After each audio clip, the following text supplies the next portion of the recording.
বাচ্চা থেকে বড় সকলেই পছন্দ করবে এমন একটা স্ন্যাক্সের রেসিপি আপনাদের সঙ্গে শেয়ার করছি। আমি আনিশা, আমার চ্যানেলে সকলকে স্বাগত জানিয়ে আজকের রেসিপিটা শুরু করছি। এখানে আমি 250 গ্রাম চিকেন নিয়ে নিয়েছি। একটুখানি জল, আদা রসুনের পেস্ট আর লবণ দিয়ে ভালো করে জলটাকে শুকিয়ে আসা পর্যন্ত অপেক্ষা করছি। এই পর্যায়ে চিকেনগুলোকে একটা পাত্রে তুলে নিচ্ছি এবং ঠান্ডা হওয়ার জন্য রেখে দেবো। ততক্ষণে এখানে আমি 8 থেকে 10টা ছোটো ছোটো সাইজের আলু নিয়েছি, যেগুলোকে 70% সিদ্ধ করে নেওয়া হয়েছে। আমি এখানে একটা টুলসের সাহায্যে খুব সাবধানতার সঙ্গে আলুর ভিতর থেকে কুড়িয়ে আলুগুলোকে বার করে নিচ্ছি। আপনারা চাইলে এখানে চামচের পেছন সাইড দিয়েও করতে পারেন কাজটা। এই টুলসটা আমি যে কাজের জন্য কিনেছিলাম সেটার জন্য ব্যবহার করা হয়নি, তো কোনো না কোনো কাজে লাগিয়ে দিলাম। সো এখানে দেখুন আমি যেমন দেখাচ্ছি ঠিক তেমনভাবে ভেতর থেকে কুড়িয়ে আলুগুলোকে বের করে নিতে হবে। এবারে আমি ঠান্ডা হয়ে যাওয়া চিকেনগুলোকে ব্লেন্ডারে দিয়ে ব্লেন্ড করে নিচ্ছি। চিকেনের মধ্যে দিয়ে দিচ্ছি 1 চা চামচ আদা রসুনের পেস্ট, 1 চা চামচ জিরে বাটা, 1 চা চামচ মরিচ গুঁড়ো, 1 চা চামচ ধনিয়া গুঁড়ো, গরম মশলা দিয়ে দিচ্ছি একটু, আর দিয়ে দিচ্ছি একটু হলুদ, চিলি ফ্লেক্স, দিয়ে দিচ্ছি স্বাদ অনুযায়ী লবণ, ধনেপাতা কুচি, 2 টেবিল চামচ ছাতু। সবগুলো ইনগ্রিডিয়েন্টসকে এবার ভালো করে শুকনো অবস্থায় মিক্সড করে নিচ্ছি। অল্প একটু জল দিয়ে আবারও ভালো করে মিক্সড করে নিচ্ছি।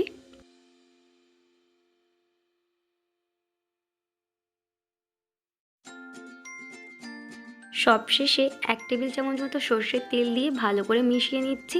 এবারে পুরটা পারফেক্টলিভাবে রেডি হয়ে গেছে।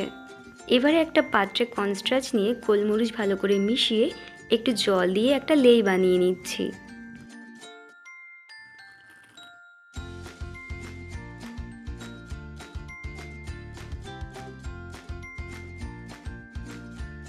আলুগুলোকে একেবারে ফুচকার মতো দেখাচ্ছে। ফাঁপা আলুগুলোর মধ্যে এবারে আগে থেকে বানিয়ে রাখা চিকেনের পুরগুলোকে খুব সাবধানতার সঙ্গে ভরে দিচ্ছি।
সবগুলো আলুতে পুর ভরা হয়ে গেছে আমার। এবারে আলুর ফাঁকা অংশটাতে কর্নস্টার্চের লেই দিয়ে ভালো করে সাবধানতার সঙ্গে আটকে দিচ্ছি।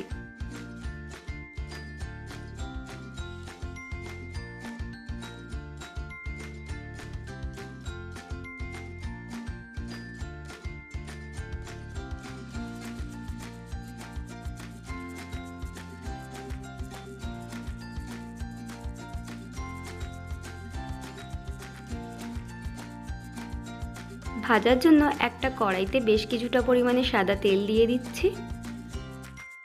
তেলটা হিট হয়ে এলে সাবধানতার সঙ্গে আলুগুলোকে একে একে তেলের মধ্যে ছেড়ে দিচ্ছি।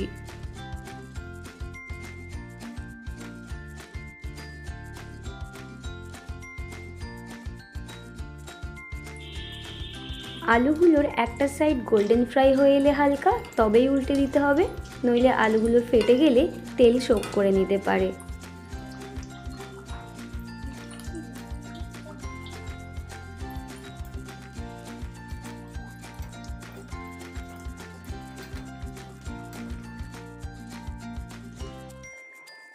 দেখতেই পাচ্ছেন আলুগুলো খুব সুন্দরভাবে একটা গোল্ডেন কালার চলে এসছে। এবারে আমি আলুগুলোকে উঠিয়ে নিচ্ছি তেল ঝারিয়ে। বিকালের কিংবা সন্ধ্যার স্ন্যাক্স হিসাবে গরম গরম এই চিকেন পুর ভরা আলুর রেসিপিটা ট্রাই করতেই পারেন। রেসিপিটা যদি ভালো লেগে থাকে লাইক শেয়ার সাবস্ক্রাইব করে দিয়ে পাশে থাকবেন। ধন্যবাদ।